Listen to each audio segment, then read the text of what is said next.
कि आज हम षष्ठम दिवस की कथा श्रवण करने जा रहे हैं। प्रिय भक्तों, भगवान की पावन सी कथाओं को जितना हम सुने उतना आनंद प्राप्त होता है, उतना सुख प्राप्त होता है, उतने सुख की अनुभूति होती है। कथा हम सभी के दुख को दूर करती है और चित्त को निर्मल कर देती है। ऐसी कथा को श्रवण करने के लिए परीक्षित बनकर के हमारे भैया श्री नंद किशोर नंदवाल जी, आपकी धर्म पत्नी सरिता नंदवाल जी एवं समस्त नंदवाल परिवार इंदौर से बड़े भाव से आप कथा सुनकर के अपने चित्त को निर्मल कर रहे हैं। भगवत भक्ति आपके हृदय को स्पर्श कर रही है। प्रिय भक्तों, भगवान की कथा समस्त व्यथाओं को मिटाने वाली है। व्यथा कब मिटेगी? जब भगवान की कथा होगी। लोग बड़े व्यथित हैं, बड़े परेशान हैं, बड़े दुखी हैं। इनका दुख, इनकी व्यथा कब मिटती है? जब ये अपने हृदय में भगवान को बिठाते हैं, भगवान का चिंतन करते हैं। तो आप सभी जिनके भीतर भगवान बैठे हैं, आप सभी भक्तों को राधे राधे, जय श्री कृष्णा। साधना टीवी के माध्यम से कथा श्रवण करने वाले भक्तों को भी जय श्री कृष्णा। मातृशक्ति भगवत चरणानुरागी प्रिय वैष्णव भक्तों को राधे राधे, जय श्री कृष्णा। कल की कथा हमने सुनी। एक बार इंद्र को अहंकार आ गया कि मेरे से बलवान कोई नहीं, मैं सबसे बढ़िया हूं। तब इंद्र का अहंकार समाप्त करने के लिए भगवान ने एक लीला रची। उनके पिताजी, उनके कुल में जो वर्षों से इंद्र की पूजा होती चली आई है, भगवान ने उसे बंद करा दिया। इंद्र की पूजा मत करो, फिर किसकी करें? गोवर्धन की। भगवान ने सारे ब्रजवासियों को कहा इंद्र की पूजा बंद करो। पूजा बंद हुई, बदले में गोवर्धन भगवान की पूजा हुई। खबर इंद्र तक पहुंची कि आज आपको पूजा नहीं मिली और आपको कोई प्रसाद वगैरह नहीं मिला। इंद्र तो बड़े क्रोधित हुए, किसने मेरी पूजा बंद करी? पता लगा कि कृष्ण ने पूजा बंद करी। मूसलाधार पानी बरसाया, मैं पूरे ब्रजमंडल को डुबा दूंगा। अपनी शक्ति, पूरा ब्रज पानी से डूबने लगा। सारे ब्रजवासी दौड़े दौड़े आए, लाला तैने पूजा बंद कराई इंद्र की, देख इंद्र नाराज है गए। भगवान बोले क्यों नाराज है गए? बोले पूजा नहीं भई। ब्रजवासियों ने कहा पूजा नहीं भई। तो भगवान ने कहा फिर तुमने पूजा किसकी करी? ब्रजवासी बोले लाला आपने तो गोवर्धन की पूजा कराई है। तो भगवान बोले जब गोवर्धन की पूजा करी है तो तुम सबन की रक्षा भी तो गोवर्धन भगवान ही करेंगे। और भगवान ने खेल खेल में अपने बाएं हाथ की कनिष्ठिका से उस गोवर्धन को धारण कर लिया, गोवर्धन को उठा लिया।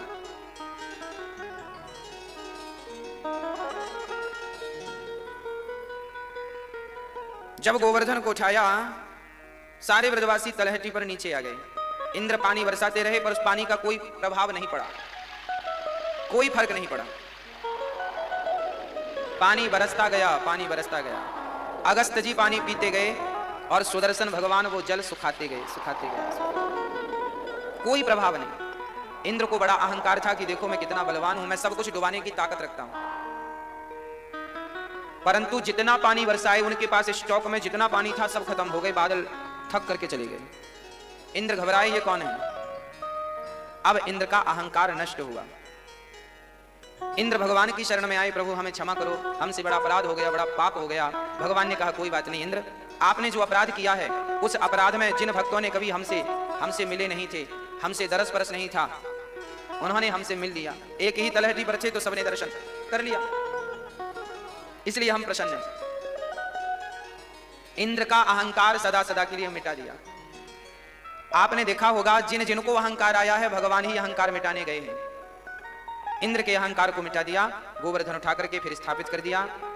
तब से भगवान का नाम गिरधारी पड़ गया, गिरिवरधारी। गोवर्धन उठाने से उनका नाम गिरिवरधारी पड़ गया। आज भगवान अपने पिताजी को वरुण लोक से लेकर के आए। उनके पिताजी को वरुण देवता लेकर चले गए थे, फिर वापस लाए। सारे ब्रजवासियों ने हल्ला मचाया कि कृष्ण तो हमारा भगवान है। ब्रजवासी बोले चौरे लाला सच्ची बताइए तू भगवान है का? कन्हैया बोले यदि मैं भगवान हूं तो बोल छोरा का करेगो? ब्रजवासी बोले लाला हमें बैकुंठ को दर्शन करना है, एक बार लाला अपने बैकुंठ को दर्शन कराए दे। ब्रजवासी यानी भगवान एक कुंड में, आज भी रंगनाथ जी मंदिर के पास ब्रह्मा कुंड है, वहां गोता लगाया, सब के सब पहुंच गए और डुबकी लगाई। सब के सब ने डुबकी कहां लगाई? ब्रह्मकुंड में, और ब्रह्मकुंड में डुबकी लगाने से सबकी सब ब्रजवासी बैकुंठ पहुंच गए। बड़े भाव से बैकुंठ का दर्शन, बैकुंठपति का दर्शन किया, पर ब्रजवासी बैकुंठपति के दर्शन से संतुष्ट नहीं भये। क्यों संतुष्ट नहीं भये? इसलिए संतुष्ट नहीं भये कि बैकुंठ में भगवान वैसे सुलभ नहीं है जैसे वृंदावन में सुलभ है। ब्रजवासी तुरंत वृंदावन आए और गोवर्धन के चरणों में, बिहारी जी के भगवान के चरणों में, कृष्ण तो प्रत्यक्ष यहां है, बैकुंठ में करेंगे क्या? बैकुंठ से कहीं ज्यादा महिमा वृंदावन की है। वृंदावन ना होता तो बैकुंठ को जानता कौन? इसलिए वृंदावन बैकुंठ से भी श्रेष्ठ है, क्योंकि वृंदावन में भगवान नित्य हैं। वहां तो भगवान दूर से मिलते हैं और एक झलक मिली तो मिली, नहीं तो फिर वहां के कर्मचारी चलो बढ़ो बढ़ो बढ़ो बढ़ो।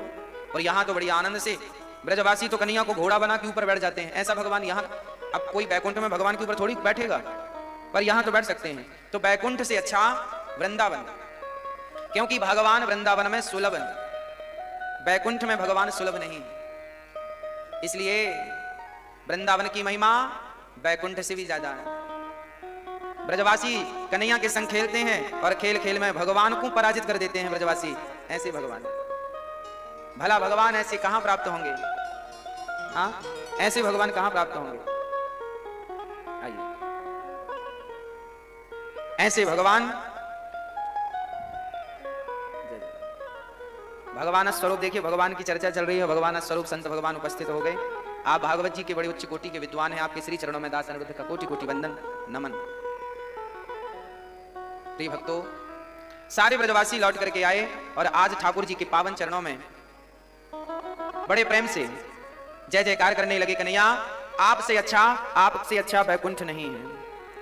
अब भगवान एक लीला की ओर बढ़ रहे हैं। ठाकुर जी की अद्भुत एक लीला है जिसे हम रास कहते हैं।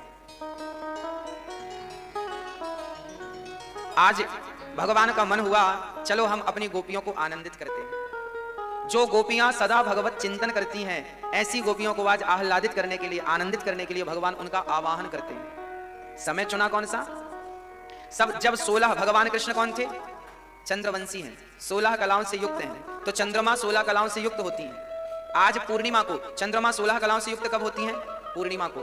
आज कौन सी पूर्णिमा आ गई?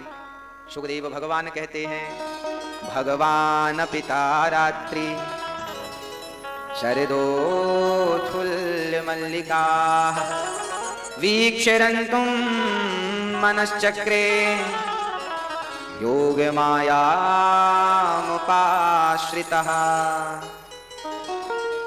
भगवान पिता रात्रि, आज भगवान के मन की वह रात्रि आ गई जिस रात्रि का भगवान को वर्षों से इंतजार है। कौन सी रात्रि? शरदोत्फुल्ल मल्लिका, शरद पूर्णिमा की रात्रि आ गई, जो 16 कलाओं से युक्त है, जो अमृत की बरसात करने वाली रात्रि है। शरद पूर्णिमा की रात्रि में कहते हैं ना, अमृत बरसता है। कौन सा अमृत? बोले तब कथामृतम। वह अमृत बरस रहा था और भगवान के आज मन हुआ मनश्चक्रे। आज भगवान का मन क्या हुआ? वीक्षरन्तुम मनश्चक्रे, आज मन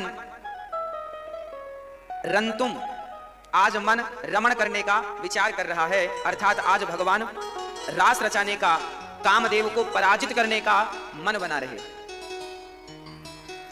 इसलिए भगवान ने क्या किया? योग माया मुपाश्रिता। आज भगवान ने योग माया का आश्रय लिया। अच्छा, भगवान को योग माया के आश्रय की क्या जरूरत थी? जरूरत थी। देखिए, भागवत जी का ये जो प्रसंग है, ये प्रसंग भगवान का हृदय है। रास पंचाध्यायी भागवत में सबसे गंभीर, सबसे गूढ़ तत्व है।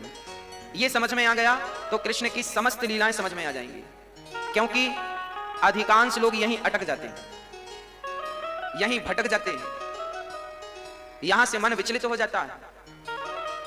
आज आप अटके ना, भटके ना। इसलिए आप ये समझिए कि भगवान ने योग माया मुपाश्रिता, भगवान को माया की क्या जरूरत थी? जरूरत थी जब भगवान ने गोपियों को बुलाया बड़े प्रेम से, निशम्य गीतम तदनंग वर्धनम ब्रजश्रियः कृष्ण गृहीत मानसा। आज ठाकुर जी ने बड़ा अद्भुत गीत गाया, अपनी बांसुरी को अधरों पे रख के, और एक गीत गा करके गोपियों का आवाहन किया। गोपियां सारा काम, अभी मैं बताऊंगा कि भगवान ने योग माया का आश्रय क्यों लिया और कहां लिया, अभी मैं आगे बताऊंगा। अब भगवान ने अधरों पर बांसुरी रख करके बांसुरी बजाई। अब देखिए माया का कार्यक्रम चालू हो गया। कहां तक माया काम करेगी, कैसे कैसे माया ने काम किया वो आप समझिएगा। अच्छा, माया कहते किसे हैं ये समझ में आता है आपको? माया क्या है? भगवान कहते हैं मम माया दुरत्यया, मैं और उमोर तोड़ते माया। माया की परिभाषाएं अलग अलग। माया किसे कहते हैं? जो है नहीं पर दिखती हो उसे माया कहते हैं।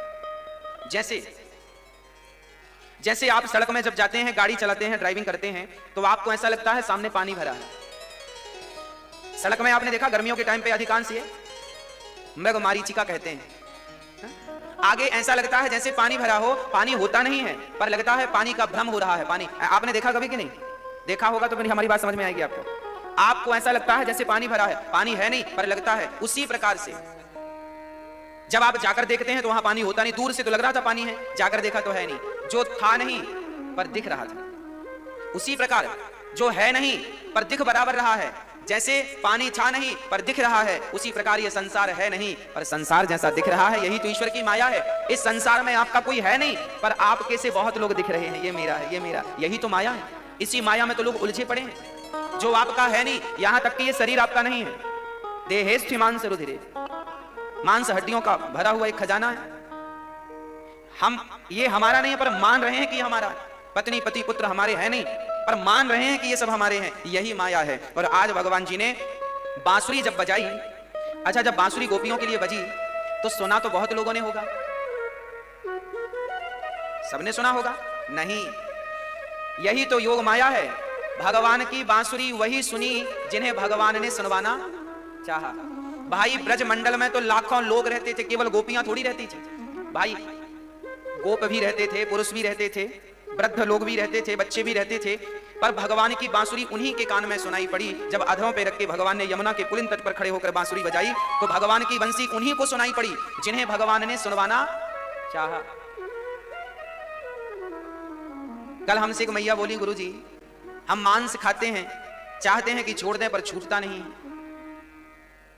एक व्यक्ति ने कहा कि गुरुजी हम झूठ बोलते हैं, चाहते हैं सच बोलें पर झूठ छूटता नहीं है। एक सज्जन बोले हम शराब पीते हैं, चाहते हैं छोड़ दें पर शराब छूटती नहीं है। एक सज्जन बोले हम वृंदावन आना चाहते हैं पर आ नहीं पाते।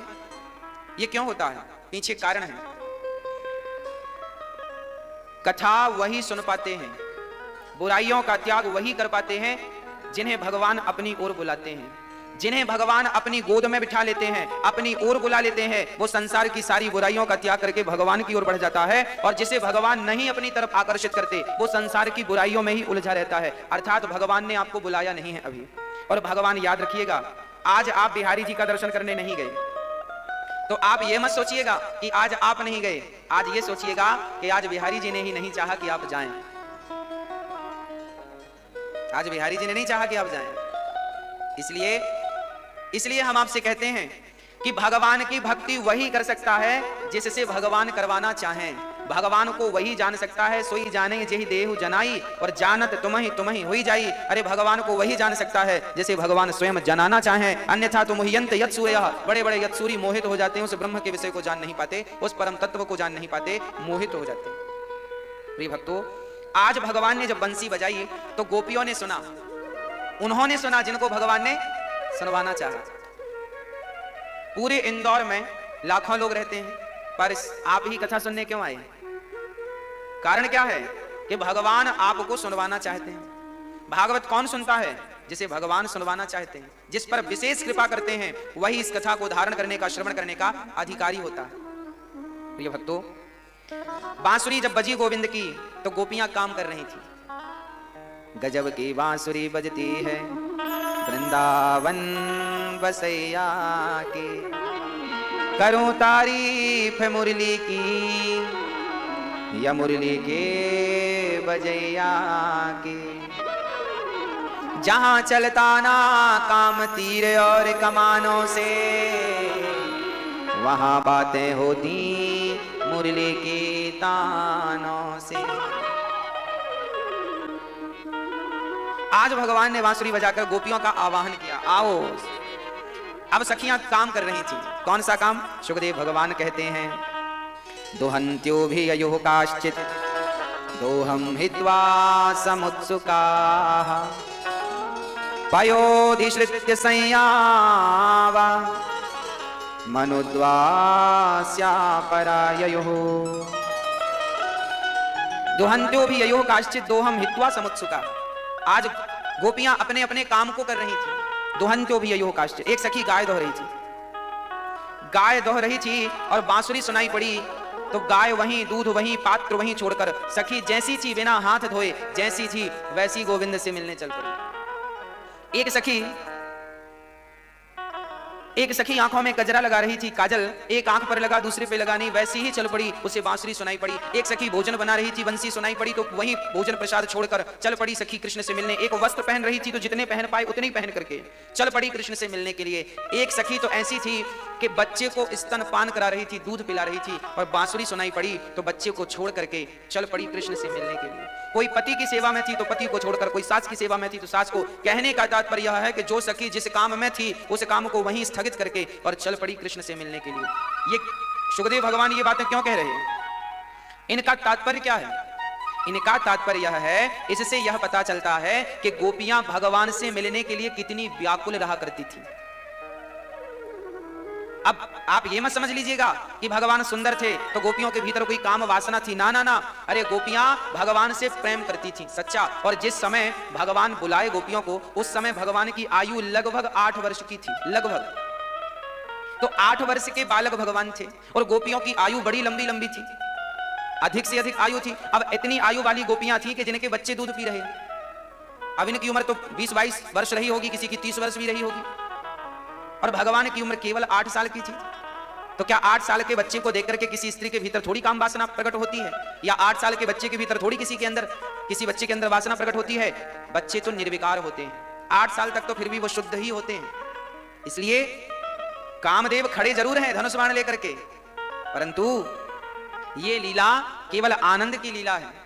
आज सारी गोपियां भगवान से मिलने के लिए ऐसी दौड़ी जैसे मछली पानी के लिए तड़पती है, ऐसे कृष्ण के लिए वो तड़प लेकर के गोपियां कृष्ण से मिलने के लिए चल पड़ी।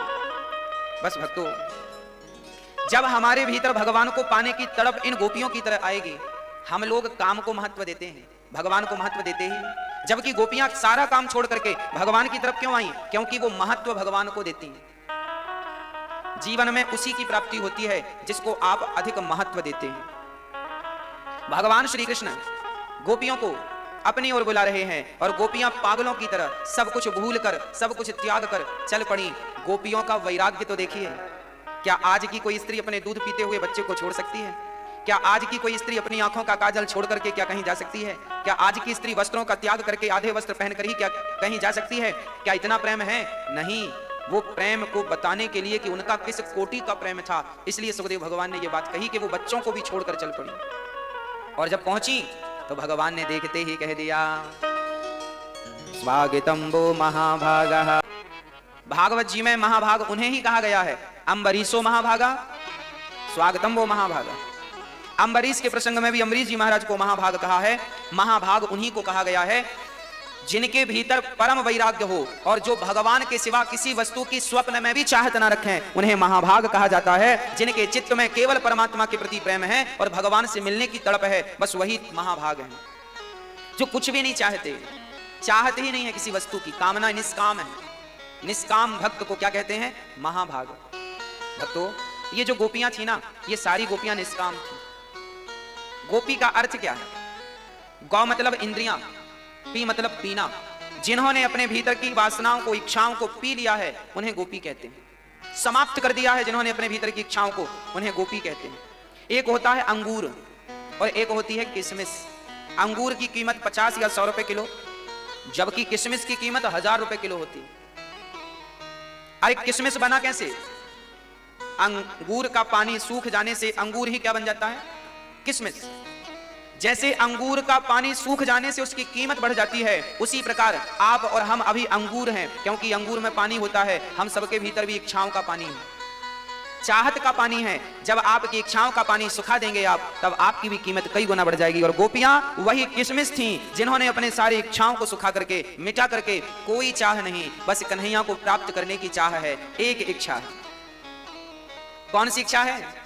इच्छा है कि कन्हैया तुम का कारण तो बताओ, ब्रूतागमन कारण क्यों आई हो? आने का हेतु क्या है, आने का उद्देश्य क्या है, जरा हमसे तो कहो। अब भगवान ने कहा देखो देवियों, आई हो, रात हो गई है, जाओ, जंगल में बड़े बड़े शेर हैं, खा जाएंगे, चली जाओ यहाँ से। उन सखियों ने पांव के अंगूठे से पृथ्वी खोदना शुरू कर दिया। भगवान बोले ये क्या कर रही हो? बोले पृथ्वी खोद रही हैं। क्यों? बोले इसी में गिर के मर जाएंगी गड्ढे में। भगवान बोले पांव से कब तक गड्ढा होगा? हावड़ा तक गाड़ी ले आओ तो जल्दी हो जाएगा। गोपियां बोली नहीं, जल्दी मरना नहीं है, आपको जितनी देर देखेंगी उतना स्वाद मिलेगा, उतना आनंद मिलेगा, फिर मर जाएंगी। आप कह रहे हो ना वापस जाओ, तो हम गड्ढा खोदना शुरू कर दिए हैं कि हम मर जाएंगी, पर आपको छोड़कर वापस नहीं जा सकती है। गोपियों का भाव है, संसार छोड़ दिया है आपके लिए, अब आपको छोड़कर संसार की वापसी नहीं कर सकते।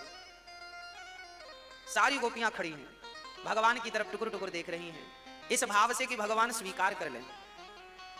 अच्छा, भगवान भी ये गोपियां कौन है मैं आपको स्पष्ट कर दूं। ये गोपियां जब भगवान श्री राम माता सीता के गले में वरमाला पहना रहे थे, तब सीता की जितनी सखियां थीं राम को देखकर मोहित हो गई थी, क्योंकि राम थे ही इतने सुंदर। उनके मन में भी विचार आया कि क्या कभी राम हमारे बनेंगे, क्या हमें कभी इनका दरस परस करने का अवसर मिलेगा?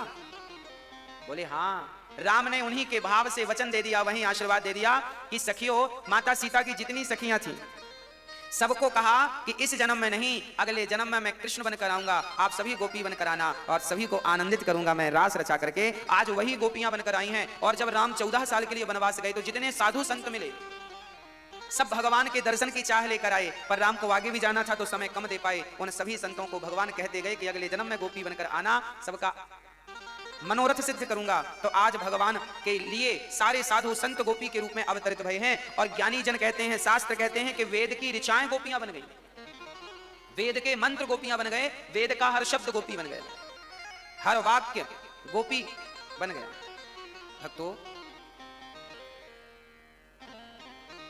भगवान गोपी के रूप में जो खड़ी हैं केवल स्त्रियां नहीं थी।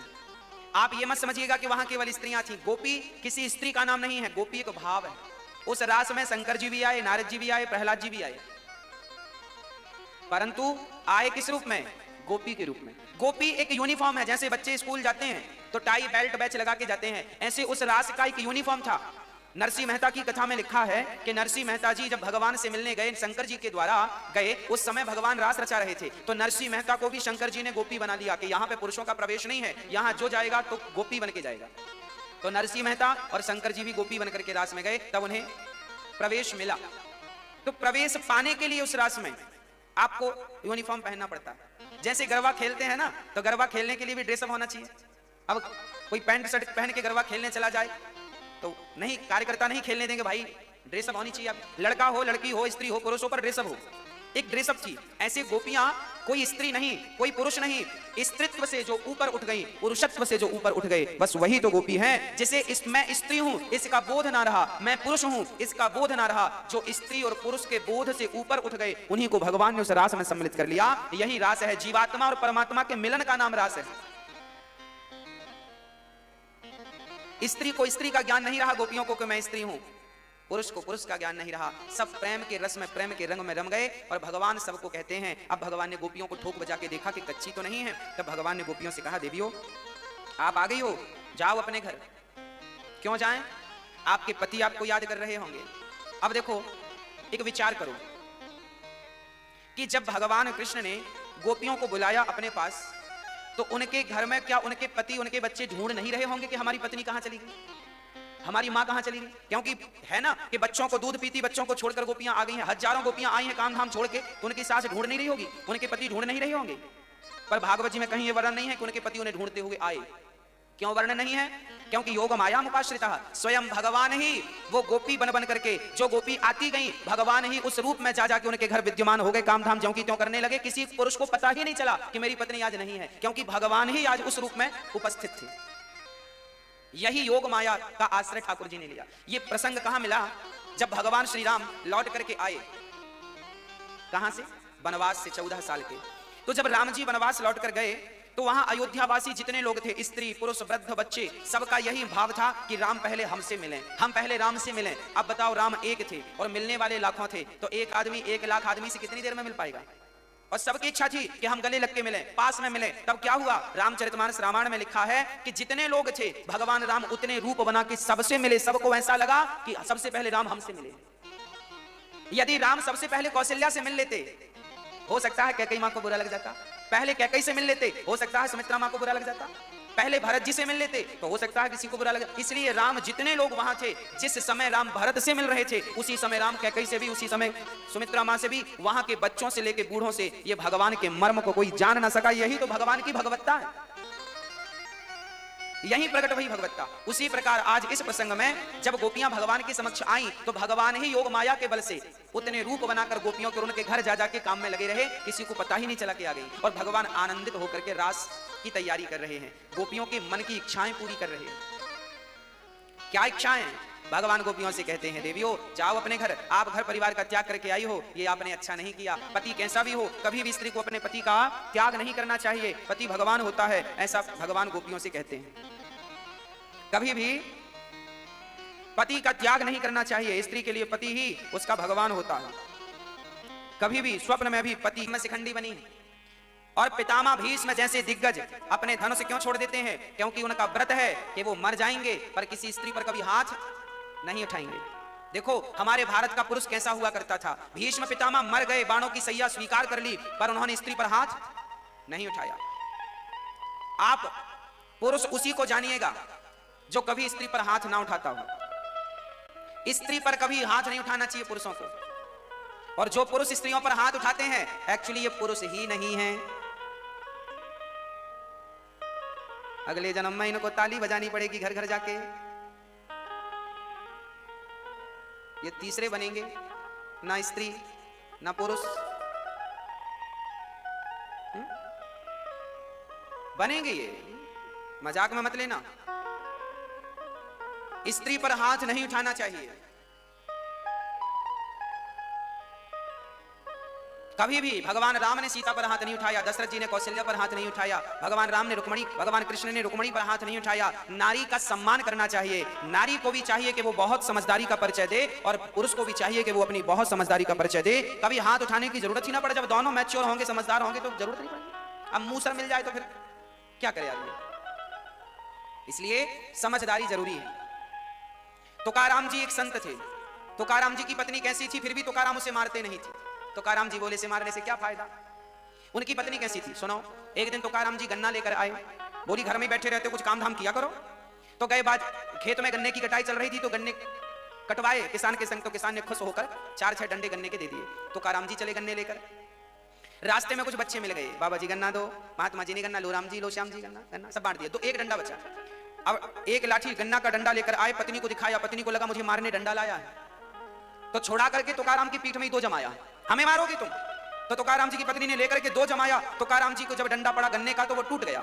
और जब टूटा तो तुकाराम जी बोले तुम कितनी अच्छी हो, अभी हम सोच रहे थे गन्ना एक है, चबाने वाले 2 हैं, कैसे खाएंगे? तो तुमने तोड़कर 2 कर दिया, एक का रस तुम पी लो, एक का रस हम पी लेते हैं। ऐसी पत्नी हो तो भी उस पर हाथ ना उठाओ। तुकाराम जी हाथ नहीं उठाते। और सुनो, तुकाराम जी बैठे सत्संग कर रहे थे, क्योंकि वो बड़े उच्च कोटि के भगत थे, सत्संग कर रहे थे। पत्नी आई, क्यों जी कोई काम धाम नहीं है? जब देखो तब बस बैठे बैठे भजन करते, भगवान खाने को देगा क्या, कह करके चली गई।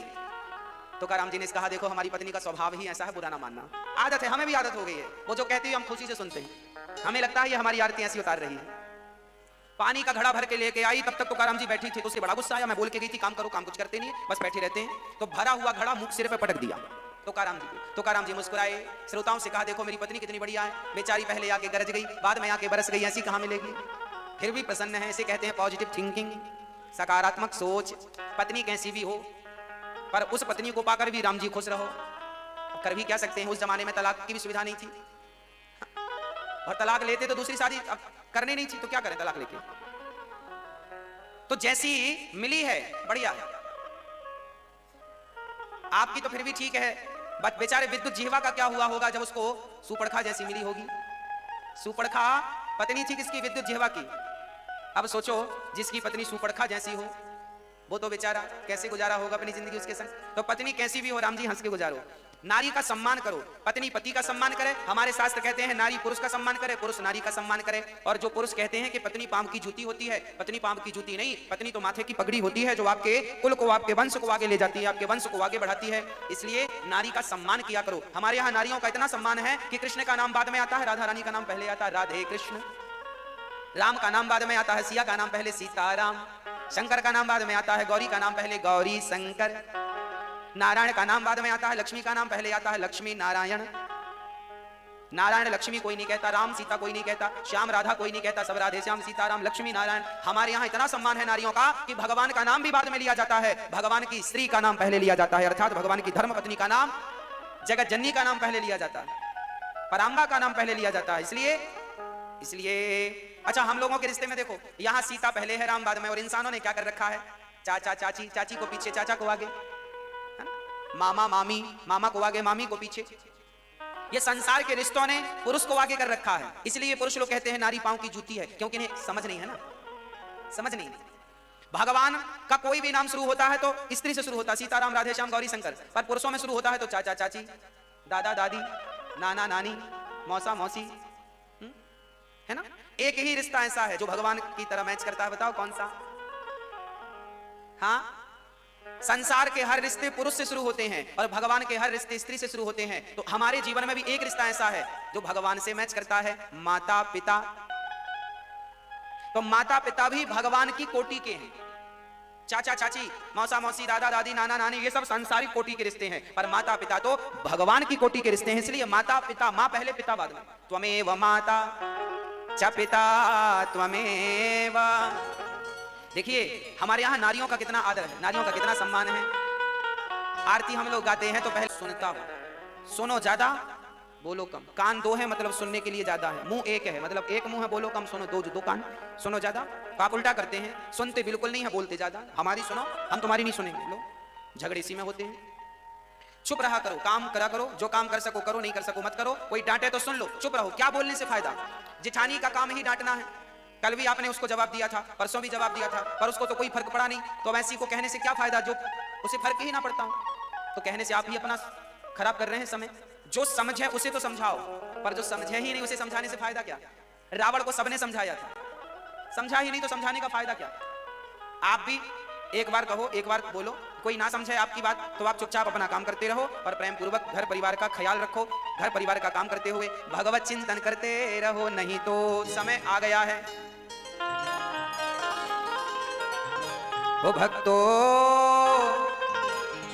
स्वर्गा से आयो है संदेश, बुलावो आग्यो राम को।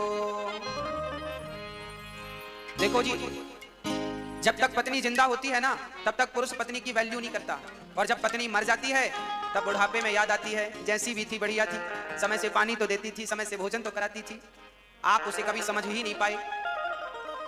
जो वस्तु हमारे पास नहीं होती हमें उसकी कदर तब पता चलती है जब तक है। कहावत कहते ना, घर की मुर्गी दाल बराबर। घर की वैल्यू कोई समझ में नहीं आती, पत्नी है वैल्यू नहीं है, जब वो चली जाएगी तब पता चलेगा। जिनकी चली गई मैंने उनसे कन्फर्म किया है, साहब कैसी गुजर रही है, वो बोले बड़ा ठीक नहीं चल रहा है कुछ भी, ना कोई पानी को पूछता है, ना कोई भोजन का समय है। आपकी बहू आपके बेटा कितना भी अच्छे हो, पर आपकी पत्नी जो आपका ख्याल रख सकती थी ना, वो आपके बेटे बहू ख्याल नहीं रख सकते। इसलिए पत्नी का होना तब पता चलता है जब बुढ़ापा आता है। इसलिए जवानी में आप संभाल के रखिए, प्यार से रहिए, बुढ़ापे में काम आने वाले हैं आप दोनों एक दूसरे के। पत्नी के काम पति आता है, पति के काम पत्नी आती है। जवानी में लड़कपन में जरूरत नहीं पड़ती, आदमी सेल्फ होता है, चलो हम खुद करके खा लेंगे। पर जब उम्र ढलने लगती है ना तब जरूरतें समझ में आती है कि पत्नी का क्या महत्व था, पति का क्या महत्व था। दोनों का अपना अपना महत्व है। पत्नी भी अकेली पति के बिना अधूरी होती है। इसलिए दोनों प्रेम से रहो, जो समय है प्यार से गुजारो, एक दूसरे का ख्याल रखो, दोनों भगवान का भजन करो। मानो शत्रुपा दोनों जंगल गए थे, एक नहीं गए थे। हाँ जी, इसलिए ध्यान से दोनों का ख्याल रखो। और रिश्तों में मधुरता होनी चाहिए, कड़वाहट नहीं होनी चाहिए। जब तक हम जिंदा होते हैं ना वैल्यू समझते ही नहीं। एक दिन क्या हुआ, एक दिन हम अखबार पढ़ रहे थे, अखबार में हमने देखा कि आज खबर आई है कि हम मर गए। अरे हमें लगा आज तो 1 अप्रैल भी नहीं है, किसी ने मजाक भी नहीं किया होगा। ये देखो फ्रंट पेज में लिखा है फलाने जी मर गए। फोटो भी छपी हमारे की, हमने ध्यान से देखा किसी ने मजाक किया। अखबार रख के बाहर देखा तो बाहर सचमुच भीड़ लगी थी, भीड़ लगी है। जरा इमेजिन करना, कल्पना करना, ये घटना आपके साथ घटेगी तो क्या होगा। आप अखबार में देखें कि आपकी तस्वीर छपी है और लिखा है आप मर गए। आप बाहर निकल कर देखें तो एक लाश पड़ी थी, सब गांव वाले, घर वाले, परिवार वाले रो रहे थे। हमने जाकर देखा तो वहां एक लाश पड़ी थी, उसका चेहरा देखा तो वो लाश किसी और की नहीं, हमारी ही थी। अरे हम तो जिंदा हैं और ये हमारी लाश डुप्लीकेट कहां से आ गई। अब हमने देखा पत्नी रो रही है, बच्चे रो रहे हैं, परिवार, ध्यान से देखा, अरे भाई रोते क्यों हो, हम तो यहाँ हैं। अब हम सबको टच कर रहे हैं, हम सबसे कह रहे हैं कि मत रो, हम खड़े हैं, पर ना तो कोई हमें देख रहा था, ना तो कोई हमारी बात सुन रहा था। अब कंफर्म हो गया कि सचमुच हम मर गए हैं। अब तो हम केवल हमारा सूक्ष्म शरीर भटक रहा है। कहते हैं ना जब आदमी मरता है तो 13 दिन तक आप अपने घर पे ही भटकते हैं। आपका सूक्ष्म शरीर वहीं रहता है और आप सबको देखते हैं, कौन आया, कौन खाया, कौन गया। हम सबको रोक रहे थे मत रो मत रो, पर हम तो मर चुके थे। तभी हमने भगवान से कहा, हे विधाता हमें 1 मिनट का समय दे दो, हम अपनी माँ से, अपने पत्नी से, अपने पुत्र से कुछ कह लें। जब आप मरेंगे ना तब आपको पता चलेगा कि 1 मिनट की कीमत क्या है। अभी तो आपको कोई पता ही नहीं, एक मिनट कितना कीमती है ये तब पता चलता है जब प्राण बिल्कुल निकलने वाले होते हैं। अब यमराज जी से कहा, हे यमराज जी हमें 1 मिनट का टाइम दे दो। यमराज जी ने कहा क्या करेगा। हमने कहा 1 मिनट दोगे तो हमारे मन में कुछ है, हम वो कहना चाहते हैं, हम वो कह भी नहीं पाए। अच्छा एक बात बताएं, हमने गलती की है और हम आपसे सॉरी ना कह पाए, माफी ना मांग पाए तो हमें बड़ा घुटन सी होती है कि हमने माफी क्यों नहीं मांगा। या हम आपको कुछ गलत बोल जाएं तो भी घुटन होती है, हमने क्यों बोल दिया। होता है कि नहीं, हाँ या ना। कई बार हमें लगता है हमने ऐसा क्यों बोल दिया, नहीं बोलना चाहिए, ऐसा व्यवहार हमने क्यों कर दिया, नहीं करना चाहिए। हाँ जब आप मरने लगेंगे ना तो आपके मन में भी कुछ कहने को रहता है, इसलिए कहता हूं अभी सब कुछ कह लीजिएगा। एक पिताजी मरने लगे, उन्होंने अपने बेटे से क्या कहा जरा सुनिएगा। यह घटना आपके संग कभी भी घट सकती है, क्योंकि मौत तो आनी है, हमारे संग कभी घट सकती है, इसलिए सावधान। वो भक्के भाई आपस में ही झगड़ा करते रहते हैं, झगड़ा करते करते आपस में ही लड़ते रहते हैं। अरे आज लोग अमरनाथ की यात्रा करने जाते हैं, वैष्णव देवी की यात्रा करते हैं और वहां की इतनी लंबी लंबी चढ़ाइयां चढ़ते हैं, पर अपने रूठे भाई के घर जाकर कान पकड़ करके सॉरी नहीं कहते, क्षमा नहीं मांगते। भाई भाई आपस में झगड़ा करते हैं, जब भाई को खुश ना कर सके तो भगवान को क्या खुश कर लोगे। हाँ इसलिए राम लक्ष्मण भरत शत्रुघ्न का चरित्र पढ़ना चाहिए कि भाई भाई कैसे रहते हैं। प्रेम से रहो। भाई जब तक जिंदा है तो हाल चाल पूछने नहीं आता और मर जाएगा तो रोने आएगा, भाई मर गया रोए। अब भाई के मरने पर रो आप तो उस रोने का अर्थ क्या है। जब आपके भाई को आपकी जरूरत थी तब तो आप गए नहीं, हाल चाल पूछा नहीं, अब मर गया तो रोने आ गए। तो भाई रोने के लिए तो बहुत लोग खड़े हैं, तो केवल इसलिए तुम भाई होके मरे पे जाओगे। जाओ, जब उसे जरूरत है तब उसका सहारा बनो, कंधे पर हाथ रखो और भाई को भाई के काम आना चाहिए। घर बट जाए अच्छी बात है, घर चूल्हे अलग अलग हैं ये भी ठीक है आज जमाने के हिसाब से, पर सब अलग होने के बाद भी आपका मन आपका दिल अलग नहीं होना चाहिए। भाई भाई मिलजुल के रहो। कमाई अलग है, चूल्हा अलग है, ठीक है, पर अगर करेंगे तब आपको देखकर ही आपके बच्चे आदर करना सीखेंगे। आप अपने माँ बाप का आदर करेंगे तो आपके बच्चे कहेंगे हाँ हमारे माता पिता, अपने माँ बाप का आदर तो हमें भी इनका आदर करना चाहिए, सम्मान करना चाहिए, सेवा करनी चाहिए। आपने नहीं किया तो आपके बच्चों ने सीखा ही नहीं। सीखेंगे कैसे। हर चीज बोलकर नहीं सिखाई जाती, कुछ चीजें करके सिखाई जाती हैं। तो बोलने से ज्यादा प्रभावशाली करके दिखाने वाली चीजें अच्छी होती प्रैक्टिकली। इसलिए माँ बाप की सेवा जरूरी है। सास मरने लगी, बहू से कहती है सुनो तुम दोनों बहुएं आपस में कभी झगड़ा ना करना, प्रेम से रहना, घर की एकता को, घर की अखंडता को टूटने मत देना, बड़े प्यार से रहना।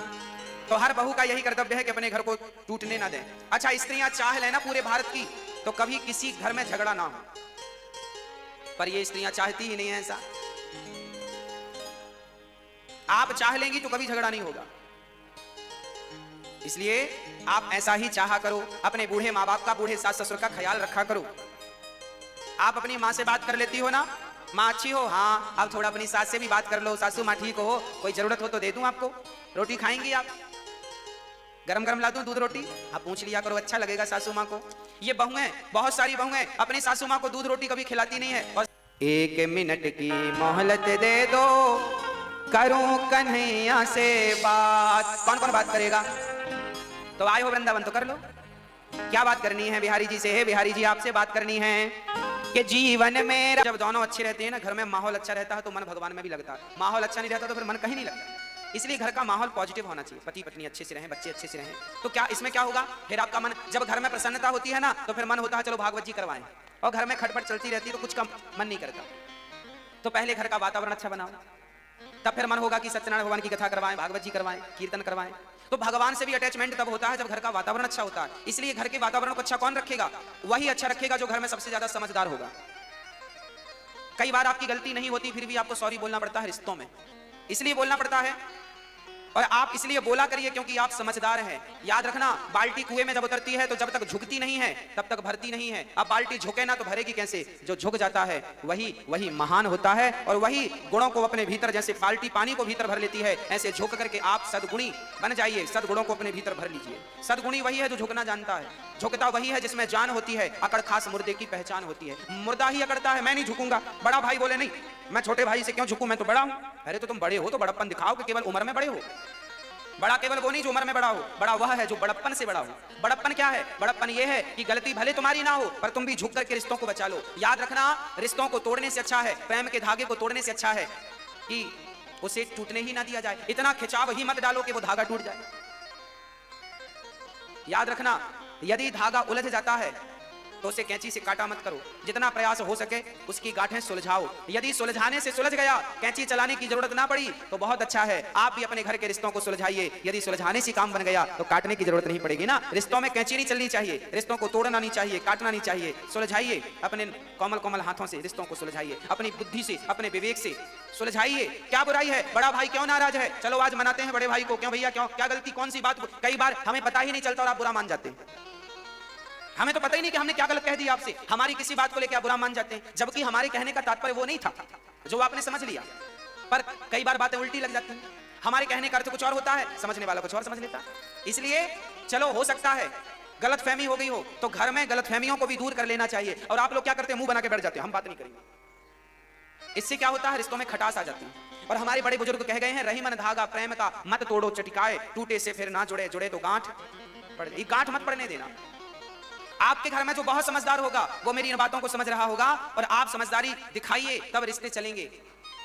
आजकल की नई बहू हैं, आजकल के नए बच्चे, नया बेटा नई बहू, ये झगड़ा कर लेते हैं, बेटा बहू में झगड़ा हो गया। अरे ये नए लोग हैं, अभी इनको रिश्ता निभाना आता नहीं है, बार बार टकरा रहे हैं, झगड़ा हो रहा है। अभी ये मैच्योर नहीं है, अभी ये गंभीर नहीं है, अभी ये गृहस्थी जानते नहीं है। इनके माँ बाप को चाहिए कि इनको बड़ा प्रेम से रखें, समझा बुझा करके रखें। आजकल शादियों के बाद ना माँ बाप की गलती से बच्चों की जिंदगी खराब हो जाती है, माँ बाप की गलतियों से।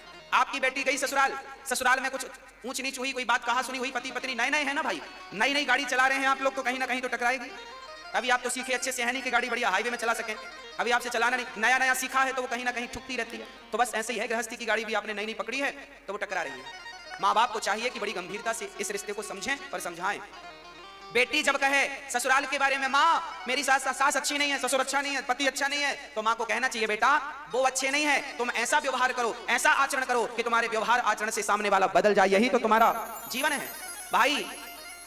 हम अपने व्यवहार से, अपने आचरण से आपको परिवर्तित कर दें, यही जीवन है या नहीं? यही शिक्षा है कि नहीं? दास अनिरुद्ध के द्वारा कथा सुन सुन के आप लोगों का जीवन बदला है कि नहीं? भागवत सुन सुन के आपका जीवन बदला है कि नहीं? यदि ये दास अनिरुद्ध आपका जीवन बदल सकता है तो एक बहू अपनी सास ससुर और अपने पति का जीवन क्यों नहीं बदल सकती? बुरे हैं तुम्हारे ससुर, बुरे हैं तुम्हारी सास, बुरा है पति, तो आप अपने आचरण से बदलो ना, कि भाग आओगी माँ के घर पिंड छुड़ा करके। और आज यही होता है, चलो ससुराल वाले जच नहीं रहे हैं, भाग जाओ, तलाक के कागज भिजवा दो, तलाक दे देंगे, फिर दूसरी कर लेंगे। यही चल रहा है।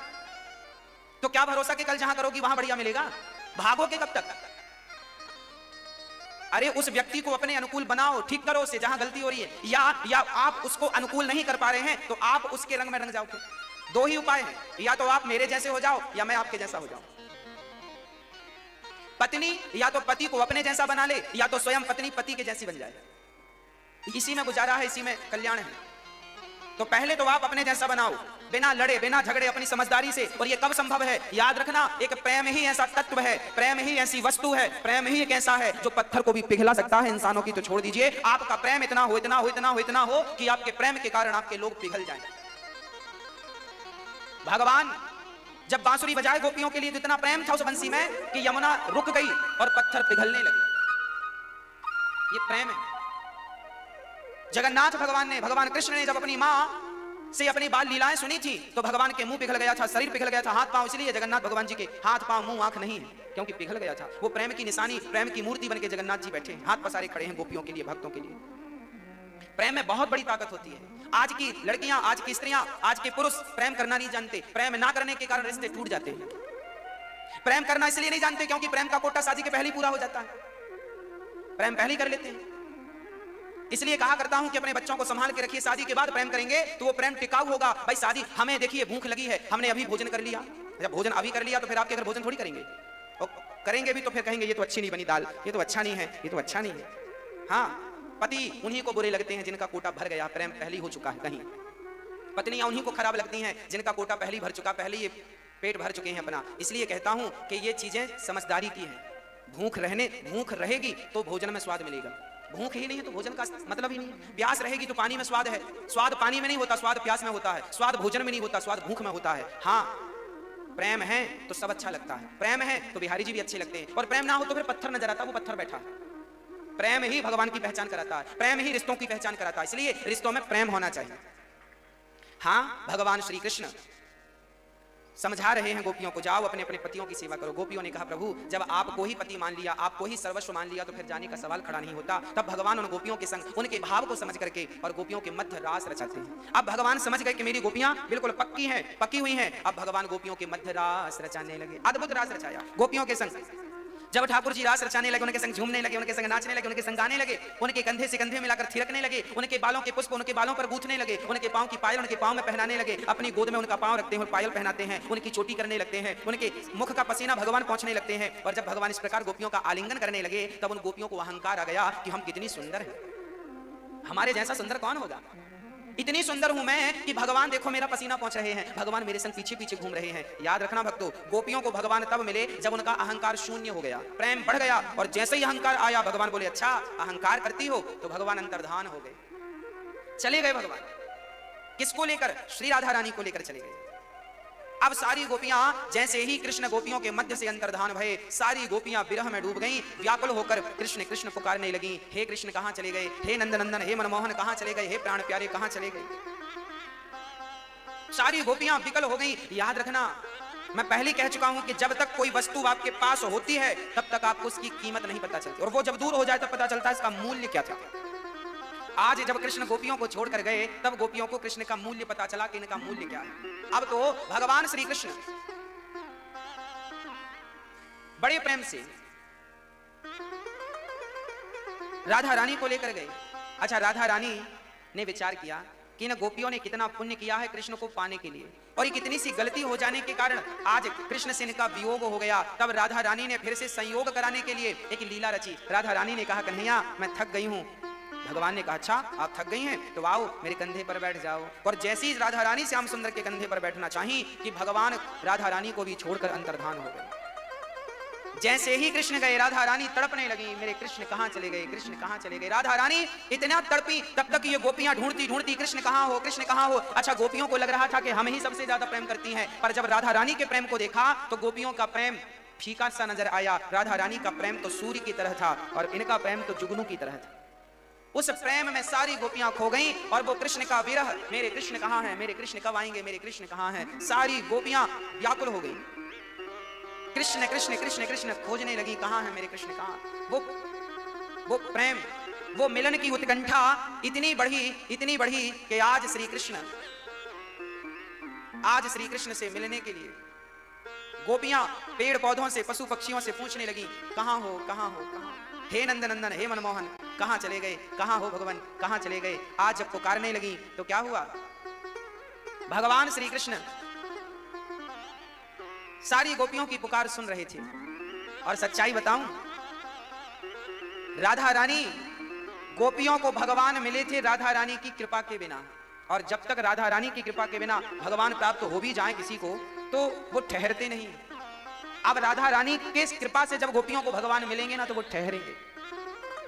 श्री राधा रानी रोने लगी, हे तुलसी, तू ही बता दे मेरे कृष्ण कहाँ हैं। एक सखी बोली, ये तो दिन भर ठाकुर के ऊपर चढ़ी रहती है, ये क्या बताएगी, तो हमारी सौतन है। ए वृक्ष तू ही बता दे, ए यमुना तू ही बता दे। पर किसी ने कोई पता नहीं दिया। तब सारी गोपियां रोने लगी और रो रो करके कृष्ण को पुकारती हैं। सारी गोपियां गोपी गीत गाती हैं। जब से आपका जन्म इस ब्रजमंडल में हुआ है, आपकी जय जयकार अधिक हो गई है। हे नाथ, हमें छोड़कर कहां चले गए? हमने तो आपके लिए पति, सुतान, वया, भ्रातृ बांधवा, पति को, भाई को, परिवार को, पुत्रों को, सबको आपके लिए छोड़ दिया है। हे नाथ, हमें छोड़कर मत जाओ, हम मर जाएंगी। तो भगवान बोले, फिर मर जाओ। तब गोपियां बोली, ये प्राण भी तो नहीं निकलते। बोले, क्यों नहीं निकल रहे हैं? तब गोपियों ने कह दिया, तब कथामृतम तप्त जीवनम कवि विरेदितम कल्मषापहम श्रवण मंगलम। आपकी कथा रूपी अमृत का पान कर लिया है, अब प्राण जाए कहीं बाट। नाम पाहरु दिवस निसी ध्यान तुम्हारे कपाट, लोजन निज पद जंत्रित जाए प्राण कहीं बाट। कहां से जाए प्राण? अब तो आना पड़ेगा। कान्हा कान्हा मेरे काच्युत। ठाकुर जी को अच्युत कहकर कामदेव ने प्रणाम किया, हे प्रभु आप अच्युत हैं। भगवान गोपियों के मध्य रास रचाकर उन्हें आनंदित कर करके, और आज भगवान ने आगे की लीलाएं की। उसके पूर्व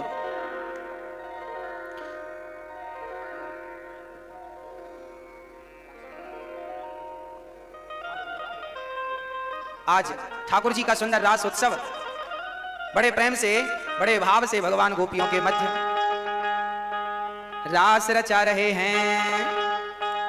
हमारे मध्य आज अतिथिगण भी आए हैं और आपने हमारे बीच श्री ठाकुर श्री मुकेश सिंह शिखरवार जी आप पधारे हैं। श्री ब्रजमंडल क्षत्रिय राजपूत सभा विधानसभा पार्टी अध्यक्ष आप भी आए हैं और आप सभी का स्वागत है। श्री राधे। एक बार जोरदार तालियां हमारे बीच में पधारे हुए अतिथि मान्यगढ़ ठाकुर श्री मुकेश सिंह जी सिकरवार। आप प्रदेश अध्यक्ष हैं ब्रजमंडल क्षत्रिय राजपूत सभा के और विधानसभा अध्यक्ष समाजवादी पार्टी से आप यहां पधारे हैं। साथ ही आप राष्ट्रीय उपाध्यक्ष अखिल भारतीय क्षत्रिय महासभा से सुशोभित हैं और आप यहां पधारकर कार्यक्रम की शोभा बढ़ा रहे हैं। एक बार पुनः जोरदार तालियों के साथ में अभिनंदन करेंगे। साथ ही जैसा कि आप सभी को मालूम है, अतिथि गणों की श्रृंखला में और भी गणमान्य लोग यहाँ पधारे हैं। पूज्य महाराज जी के इस चल रहे दिव्य महोत्सव को संपन्न बनाने के लिए, सफल बनाने के लिए सभी का बहुत बहुत स्वागत, वंदन, अभिनंदन। आइए अब ठाकुर जी के सुंदर रास का पावन सदर्शन करते हैं। उसके पूर्व हम आपसे निवेदन करें कि 24 तारीख से अर्थात परसों से यहां पर भागवत जी के 108 पोथी बिठाई जा रही हैं, पाठ बिठाए जा रहे हैं भागवत जी के। आप भी अपने लिए, अपने कल्याण के लिए, अपने घर की सुख शांति और समृद्धि के लिए, अपने पूर्वजों के कल्याण के लिए आप भी भागवत जी का एक पाठ बिठा सकते हैं।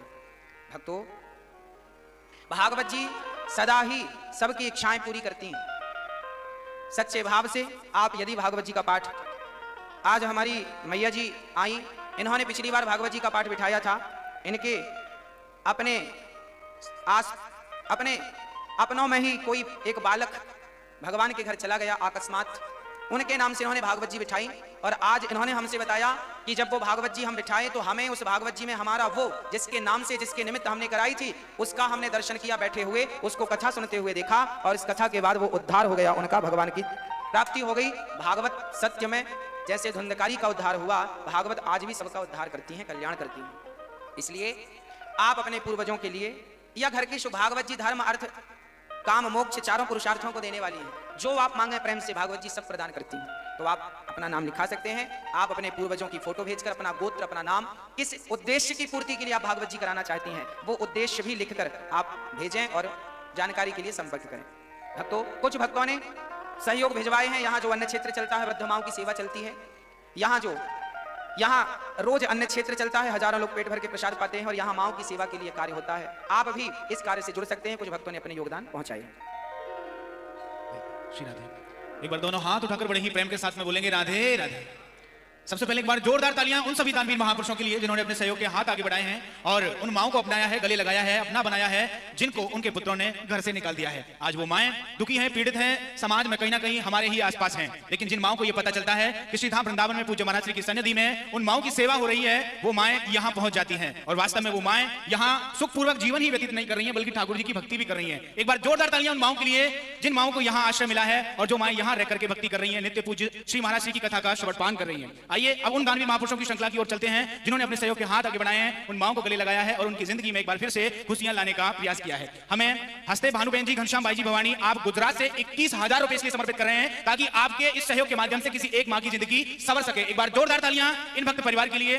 आप भी इन भक्त की तरह किसी एक मां का धर्मपुत्र अथवा धर्मपुत्री बनकर के उनको सहारा दे सकते हैं और पुण्य भी कमा सकते हैं। इसी श्रृंखला में हमें भावना सोनी जी उज्जैन से आप 1100 रुपए समर्पित कर रहे हैं। अखानी उषा बहन जी गुजरात से 1100 रुपए, 1201 रुपए शांति देवी सिटी राम जी हिसार हरियाणा से समर्पित कर रहे हैं, आपके लिए भी बहुत बहुत धन्यवाद। साथ ही इसी श्रृंखला में हमें प्रेम जी मालवीय, आप भाई खरगोन से हमें 1100 रुपए समर्पित कर।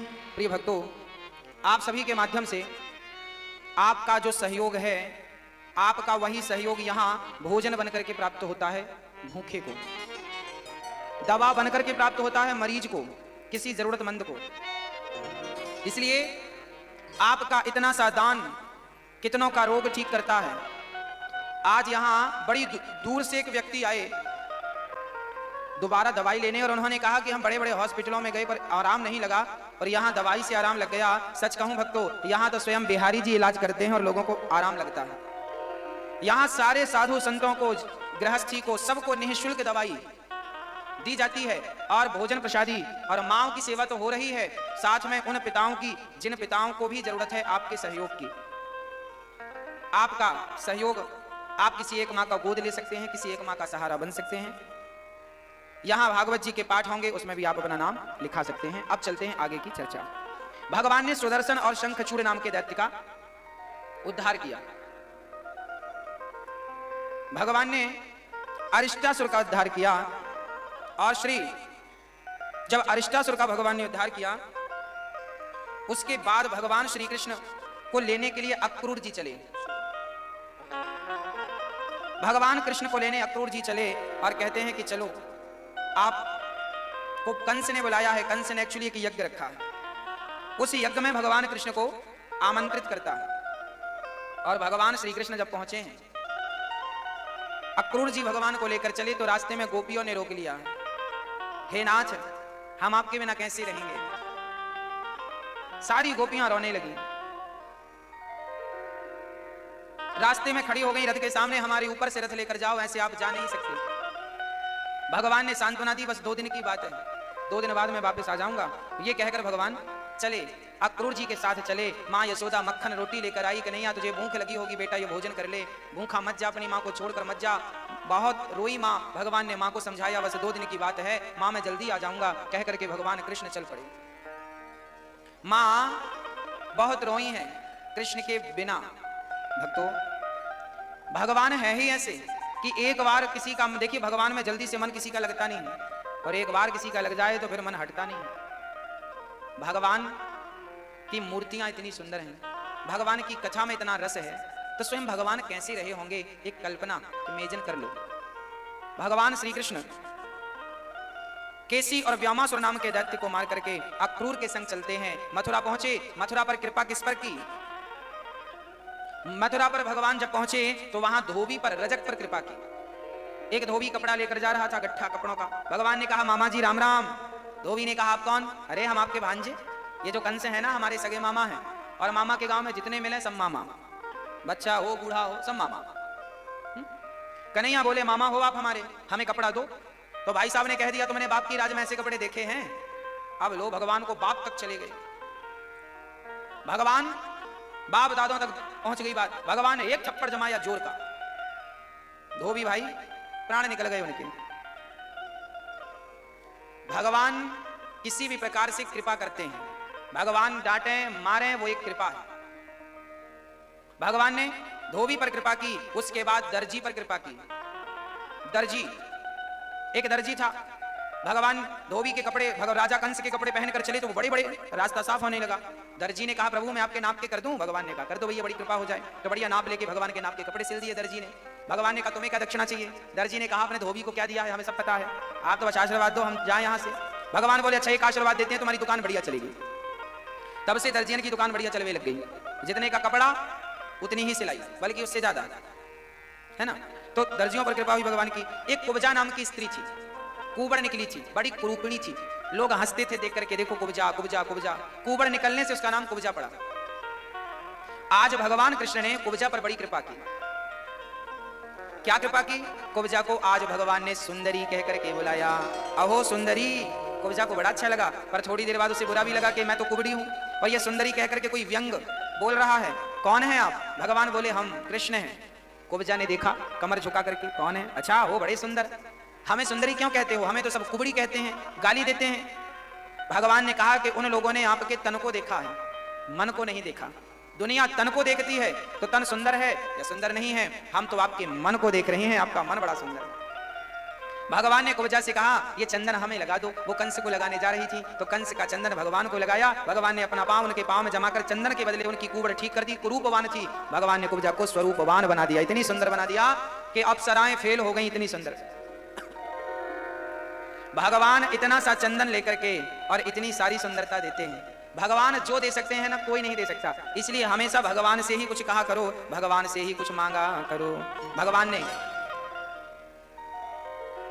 कुब्जा पर कृपा करके आगे बढ़े।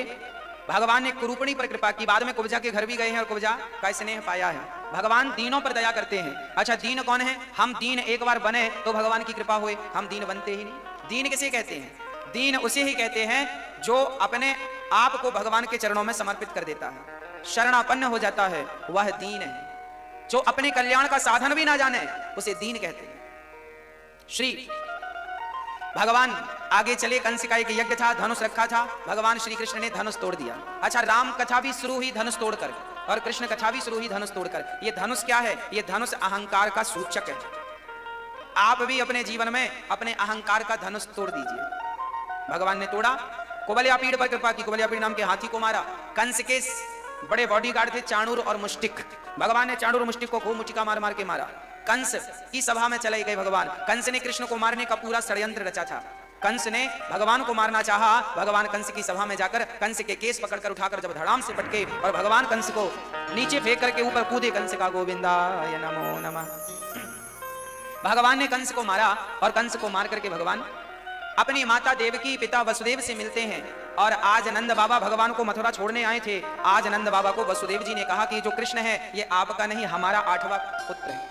नंद बाबा को खबर लगी कि कृष्ण मेरा बेटा नहीं है। नंद बाबा उल्टे पांव चल पड़े, सारे ब्रजवासियों को लेकर आए। और यहाँ यशोदा इंतजार कर रही थी कि 2 दिन के कह के गए हैं कन्हैया आएंगे। कन्हैया तो नहीं आए। आधी रात को नंद बाबा आए। दिन को इसलिए नहीं आए कि सब बोलेंगे कृष्ण कहाँ है, क्या जवाब देंगे, इसलिए सब सो गए। तब रात्रि को आए, पर यशोदा जाग रही थी। इंतजार था कभी भी कृष्ण आ सकते हैं, कृष्ण आ सकते हैं। देखिए जब प्रबल प्रेम होता है ना तो नींद भी नहीं आती। समय कम है, पता नहीं कौन सी रात आखिरी रात हो जाए, इसलिए जागो, भगवत चिंतन करो। माँ यशोदा बोली मेरे कृष्ण कहाँ हैं? नंद बाबा ने कहा यशोदा वो जिसकी अमानत था वो उसके पास चला गया। किसकी अमानत था? सुनो यशोदा एक बात बताओ। एक माली है, माली सारे बगीचे के वृक्षों की पुष्पों की देखभाल करता है। जब बगीचे में पुष्प खिले तभी मालिक ने कहा कि माली सारे पुष्प तोड़कर हमें दो। तो यशोदा आप बताओ कि उस माली को पुष्प तोड़कर मालिक को देना चाहिए या नहीं देना चाहिए? यशोदा ने कहा जब बगीचा मालिक का है तो पुष्पों पर भी मालिक का ही अधिकार है, वो जब चाहे पुष्प तोड़ा सकता है। यशोदा से नंद बाबा ने कहा यशोदा वो कृष्ण जिसके बगीचे का था उसने ले लिया। भाई माली पेड़ पौधों की रखवाली करता है, माली के कारण पुष्प खिलते हैं, वो ना खाद डाले ना सेवा करे तो कैसे, पर अधिकार तो मालिक का है। कृष्ण जैसे पुष्प को आपने दूध पिलाकर खिलाया, बड़ा किया, अब वो जिसका था वो वसुदेव और देवकी का बेटा था, तुम्हारा और हमारा नहीं था। तुम्हारी तो बेटी हुई थी, हमें आज पता चला, वो कंस ने मार डाला। अब तो यशोदा ये सुन के कि कृष्ण मेरा पुत्र नहीं है, ये सुन करके बहुत रोई माँ यशोदा। और बस नंद बाबा समझाते जा रहे हैं, समझाते जा रहे हैं, पर माँ को कुछ भी समझ में नहीं आता। कोई पैसे के लिए रोए तो उसे समझाया जा सकता है, कोई परिवार के लिए रोए तो उसे समझाया जा सकता है, पर कोई भगवान के लिए रोए तो उसे कौन समझाएगा और कैसे समझाएगा? याद रखना भगवान के लिए रोना ही सार्थक है। भगवान तुम्हें बचपन में ही रोना सिखा दिए थे। बताओ इस दुनिया में ऐसा कौन है जो रोना नहीं जानता? पैदा हुए थे तो रोए थे, बचपन में सबसे ज्यादा आप और हम रोए थे। यदि बचपन में रोए थे तो रोना जानते हो, तो रोना यदि जानते हो तो भाई संसार के लिए ना रो के भगवान के लिए रो लेंगे तो भगवान मिल जाएंगे। भगवान को प्राप्त करने के लिए आपसे पूजा आए ना आए, आपको रोना आ गया तो भी भगवान मिल जाएंगे। केवल रोना आ जाए, भगवान के लिए रोना आ जाए। पर विडंबना यह है हम लोग रो नहीं पाते भगवान के लिए। 100 रुपए गिर जाएं तो लोग रोने लग जाते हैं। ये हमारी माताओं के नाक की वो गिर जाए नथ तो रोने लग जाए, हमारा सोना गिर गया। बहुत रोती हैं माताएं, सोना गिर जाए थोड़ा तो बहुत रोती है, सोना गिर गया। अच्छा, माताएं सोने से बड़ा प्यार करती हैं, हाँ या ना? सच्ची है ये बात। स्त्रियों का ज्यादा मन सोने में ही होता है। सोना चांदी कितना भी हो उनको कम ही लगता है, हमारे पास कम है। पड़ोसन का ही ज्यादा लगता है, उसके पास ज्यादा है। बहुत रोती हैं माताएं, सारी नहीं, कुछ कुछ माताएं हैं जो ज्यादा आसक्ति रखती हैं सोने चांदी से। जितना मेरी माँ आप सोने के लिए रोती हो और जितना ये पुरुष पैसों के लिए रोते हैं, यदि इसका आधा भी भगवान के लिए रोना आपने सीख लिया होता तो भगवान मिल गए होते, ये जिंदगानी सफल हो गई होती। मीराबाई भी कोई अनपढ़ थी, कोई ज्यादा पढ़ी लिखी नहीं थी, अंगूठा छाप थी, पर उस मीरा ने रोना सीख लिया था भगवान के लिए और रोने के बल पर भगवान को पा लिया। याद रखना, आपके आंसू बहुत कुछ कर सकते हैं। इन आंसुओं की ताकत कम मत समझना। हाँ जी, इन आंसुओं में बड़ी ताकत होती है। ये आंसू महाभारत भी करा सकते हैं और ये आंसू भगवान को भी मिला सकते हैं। अब भगवान के लिए रोना है तो भगवान मिलेंगे, और द्रौपदी की तरह रोना है अर्जुन, मुझे तो दुशासन के रक्त से बाल धुलना है। द्रौपदी जब रोई भरी सभा में, जब द्रौपदी की साड़ी खींची दुशासन ने, तब द्रौपदी रोई थी। उसके आंसू देख करके भीम भैया ने प्रतिज्ञा ली थी, द्रौपदी मैं तेरे आंसुओं की कसम खाकर कहता हूं, इन 100 को मैं ही मारूंगा, एक साथ मारूंगा, एक युद्ध में मारूंगा। 100 को मारा, 100 की 100 भाइयों को, कौरवों को किसने मारा? भीम भैया ने मारा। एक ही युद्ध में मारा, महाभारत के युद्ध में। क्यों मारा? क्यों प्रतिज्ञा की? आंसुओं को देखकर। इन आंसुओं में बड़ी ताकत है, इसलिए आंसुओं से, आंसुओं की ताकत के बल पर भी भगवान को प्राप्त किया जा सकता है। इसलिए कहा करता हूं, समय निकाल करके भगवान का चिंतन इतने प्रेम से करो कि आंखें अपने आप बरसती रहें, बरसती। भगवान श्री कृष्ण की याद करके मां यशोदा रोई, और यहां भगवान जरासंध से युद्ध, अभी भगवान पढ़ने उज्जैन गए, पढ़ने के लिए उज्जैन गए। 64 दिन में 64 विद्याएं सीखकर भगवान वापस आए। गुरु दक्षिणा में गुरु पुत्र लौट आया। गुरु सांदीपनी जी का एक बेटा था, वो मारा गया था, छिप्रा में डूब के मर गया था। सांदीपनी गुरु जी उज्जैन के, उस समय सबसे बड़ी यूनिवर्सिटी भगवान के जमाने में उज्जैन में हुआ करती थी। शिक्षा का केंद्र उस जमाने में उज्जैन हुआ करता था। उज्जैन में बड़े विद्वान लोग हुआ करते थे, सांदीपनी जैसे लोग उज्जैन के थे। उज्जैन में अच्छी शिक्षा थी, इसलिए भगवान मथुरा से पढ़ने के लिए बड़ी यूनिवर्सिटी गए थे और वहां 64 दिन में विद्याएं सीखी। वहां दूर दूर से विद्यार्थी आते थे, गुजरात से भी आते थे, सुदामा जी गुजराती थे, पोरबंदर, वहां पोरबंदर से सुदामा जी भी आए थे। यहां उत्तर प्रदेश से भगवान श्री कृष्ण गए थे। पता नहीं हम लोग कहां थे, नहीं हम लोग भी उस समय पढ़ने वहीं जाते।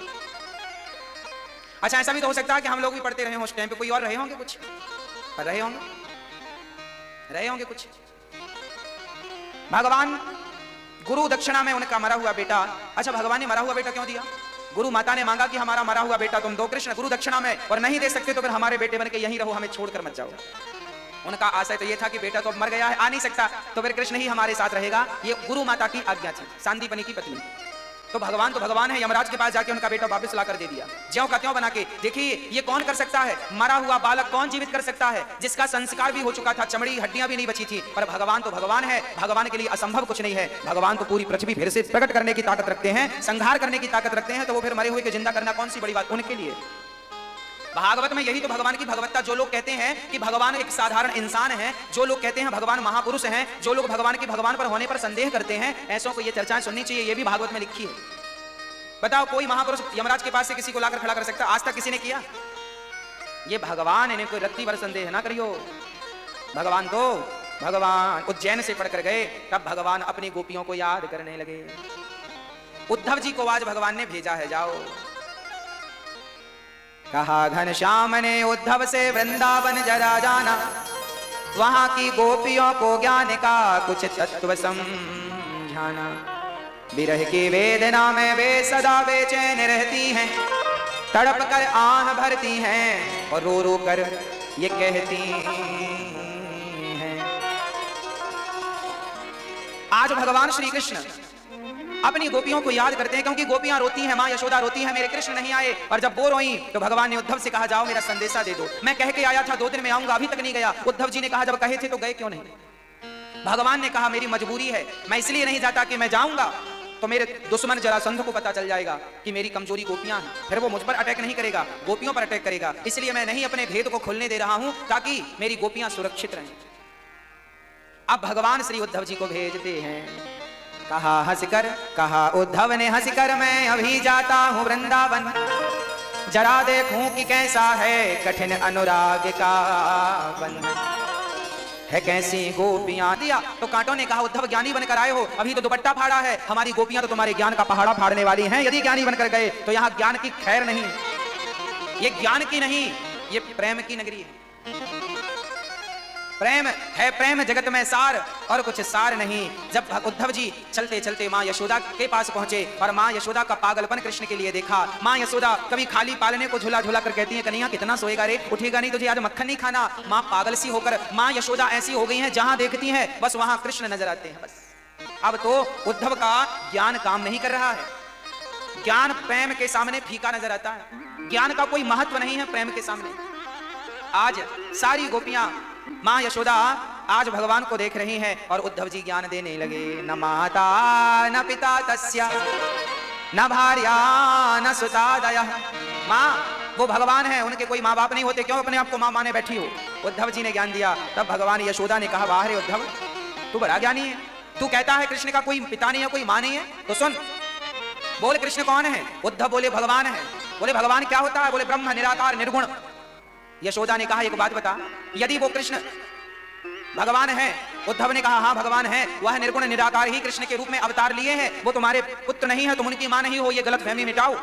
तब उद्धव जी से मां यशोदा ने कहा कि यदि वो भगवान है तो याद रख उद्धव, तो मैं भगवान के लिए रोती हूं, इसमें बुराई क्या है? और आज तक किसी ने भगवान को बांधा नहीं है। क्या ब्रह्मा की ताकत है कि बांध सके? उद्धव ने कहा नहीं बांध सकते। क्या शिव की ताकत है कि बांध सके? बोले नहीं बांध सकते। यशोदा ने कहा हमने उसे उखल से बांधा। तेरे लिए भगवान होगा पर मेरे लिए तो मेरा पुत्र है। और याद रख उद्धव, तेरा ज्ञान कहता है कि भगवान सर्वव्यापक है, तो कहता होगा तेरा ज्ञान, पर याद रखना इस ज्ञान से क्या मेरे कृष्ण का दर्शन हो सकता है? मुझे कृष्ण का ज्ञान नहीं चाहिए, मुझे तो कृष्ण चाहिए। अरे प्यासे को कहो कि भाई पानी क्या मांगता है? बादलों में पानी भरा है, तेरे भीतर पानी, 5 तत्वों में एक तत्व पानी, पानी से तू बना है, पाताल में जमीन खोद कर देख पानी है, तो क्या पानी किसी ज्ञान से प्यासे की प्यास बुझेगी? अरे ज्ञान ना छोको, एक गिलास भर पानी भर के उसे पिला दो। पानी के ज्ञान से प्यासे की प्यास नहीं मिटने वाली, प्यासे को तो केवल पानी चाहिए। ऐसे भक्त को ज्ञान से काम नहीं होता, भक्त को तो भगवान चाहिए, बस भगवान से मिला। उद्धव तू ज्ञानी है तो मिला मेरे कृष्ण से। उद्धव बोले मैं नहीं मिला सकता, मैं तो केवल ध्यान की विधि बता सकता हूँ। उद्धव माँ यशोदा के सामने खड़े भई तो गांठें खुल गई ज्ञान की। अब गोपियों के सामने खड़े हो गए। गोपियों ने कहा तू ज्ञानी है उद्धव तो मिला मेरे भगवान से। उद्धव ने कहा ना ना ना मैं मिला नहीं सकता, मैं विधि बताता हूँ, आंख बंद करूँ। गोपियों ने कहा आंख बंद किया। उद्धव ने कहा ध्यान लगाओ, अपने भ्रगुटी को यहाँ मध्य को देखो। हाँ हाँ देखा, अब क्या? बोले वहां एक ज्योति दिख रही होगी। गोपियों ने कहा हाँ दिख रही है। उद्धव ने कहा हाँ उसी का ध्यान करते रहो। गोपियों ने आंख खोले के उद्धव से कहा पागल, ये ज्योति दिखाने के लिए आंख बंद कराई थी? ये ज्योति तो हम दिया जला के भी देख सकते हैं। पागल हो गया तो दिमाग खराब हो गया। अच्छा चल तू बता, ये ज्योति जो तू देख रहा है आंख बंद करके, ये ज्योति आ कहां से रही है, कहां से आ रही है? उद्धव ने कहा हमें नहीं पता। देखो उद्धव जैसे ज्ञानी पंचर हो गए, हमें नहीं पता ये ज्योति कहां से आ रही है। भगवान, गोपियां बोली सुनो, ये भगवान कृष्ण के दाहिने पांव के अंगूठे के नख से ये प्रकाश निकल रहा है जिसका तुम ध्यान कर रहे होगे, और तुम्हारा ध्यान भगवान के एक अंगूठे से चलता होगा, तुम्हारा काम भगवान के अंगूठे से चलता होगा, पर हमारा काम अंगूठे से नहीं। हम तो पूरे के पूरे कृष्ण को देखना चाहती हैं और तुम आंख बंद करके कह रहे हो, तो आंख बंद ना कराओ। हम तो देखो उद्धव जहां दृष्टि डाल रही है बस वहां वहां हमें कृष्ण नजर आ रही है। गोपियां रोती थी किस लिए? क्योंकि उनको रोने में आनंद आता था। आप भी कभी भगवान के लिए रोकर देखिएगा, भगवान के लिए रोने में जो सुख है ना, वो करोड़ों की दौलत पाने में भी सुख नहीं। विश्वास ना हो तो अनुभव करके देखिए। भगवान के सामने खड़े होकर एक बार भगवान की प्राप्ति के लिए रोकर देखिए, प्रभु कब मिलोगे, कब दर्शन होगा, कब मिलोगे प्रभु। और भगवान की प्राप्ति के लिए प्रेम में जब आंसू गिरते हैं, उस समय का जो आनंद है वो तो आप प्रैक्टिकल करके ही देख सकते हैं। ना तो ये बताने का विषय है, ना तो ये सुनने का विषय है। आप समझेंगे कैसे?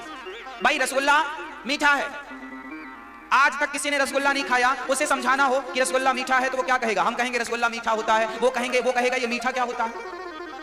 वो क्या कहेगा कि ये मीठा।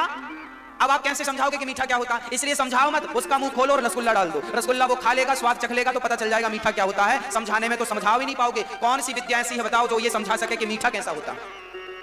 आज तक किसी ने समझाया? ये समझा सकता है कोई ज्ञानी? बोलो।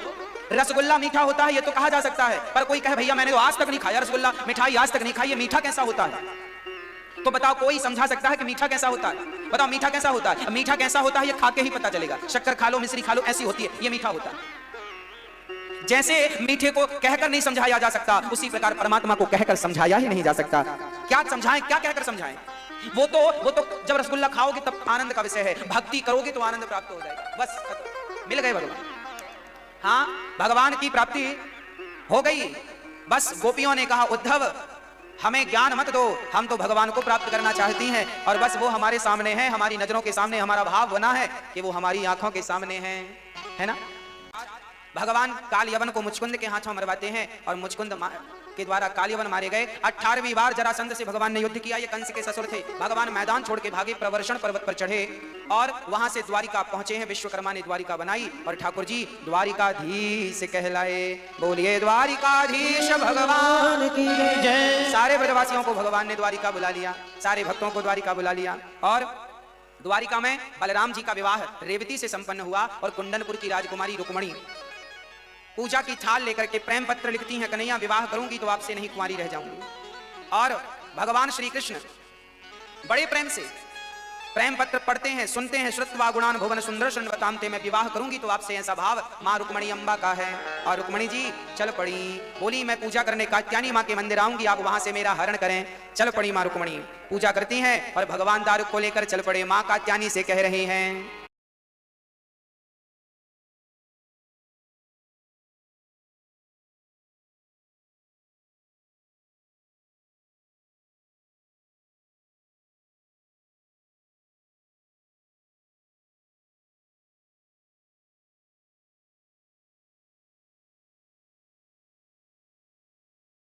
मंगलम भगवान विष्णु मंगलम गरुड़ध्वजा मंगलम पुंडरीकाक्ष मंगलायतनो। अब भगवान का पूजन करिए, ठाकुर जी का पूजन करिए। आइए बड़े भाव से ठाकुर जी का पूजन करते हुए आनंद से विवाहोत्सव का दर्शन करते हैं, फिर आरती उतारेंगे। जिनकी शादी में कोई उथल पुथल चल रही हो वो रुक्मणी माँ का दर्शन करें। रुक्मणी कृष्ण के विवाह का दर्शन करने मात्र से, कथा श्रवण करने मात्र से पति पत्नी के रिश्तों में मिठास आती है। ऐसा भागवत जी का वर्णन है कि बड़े प्रेम से कथाओं को सुनेंगे। रुक्मणी मंगल का चरित्र तो आपका कभी अमंगल नहीं होगा। आज कथा में हमारे श्री नंद किशोर नंदवाल जी, श्री सरिता जी भगवान का पूजन कर रही हैं और हमारी मैया श्री मती वैजंती मैया जी भी इंदौर से आई हैं। आप भी पूजन करें भगवान का। नीलेश प्रीति जी भी पूजा करें और श्री लक्ष्मी देवी और श्री चंपालाल जी आप भी हमें भगवान का पूजन करें। बड़े भाव से सभी परिवार जो नंदवाल परिवार है आप सभी ठाकुर जी का पूजन करें और बड़े मस्ती से झूमते हुए हो हरि। आज मुझे लगता है कि भगवान की शादी है। बिल्कुल।